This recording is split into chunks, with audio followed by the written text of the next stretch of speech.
আগে এটা দেখুন, মসজিদের ভিতরে চেয়ার টেবিল বসিয়ে জামাতের নেতাকর্মীরা সভা করতেছে। দেখবেন মসজিদের উপরে দেওয়ার মধ্যে লেখা থাকে যে মসজিদের ভিতর দুনিয়াবি কথা বলা নিষেধ। এখান থেকে বোঝা যায় মসজিদের ভিতরে দুনিয়াবি কথা বলা সম্পূর্ণ নিষেধ। মসজিদে লেখাও থাকে, অনেক সময় আপনারা দেখবেন। কিন্তু তারা যে করতেছে এটা ইসলামের উপকৃত হবে এমন কোনো কাজও করতেছে না। তারা করতেছে তাদের রাজনীতির স্বার্থে। এটা কিন্তু ঠিক না।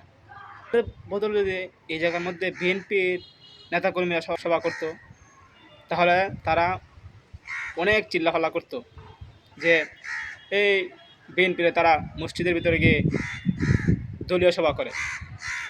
কিন্তু জামাতের লোকেরা করার কারণে কেউ প্রতিবাদ করে না। আমি বলতেছি এটা তো তারা করতেছে, এটা সম্পূর্ণ নাজায়েজ। কারণ মসজিদ অর্থই হলো সেজদা দেওয়ার স্থান, তারা করতেছে দলীয় সভা। গণতন্ত্র দ্বারা ইসলাম প্রতিষ্ঠা হবে না।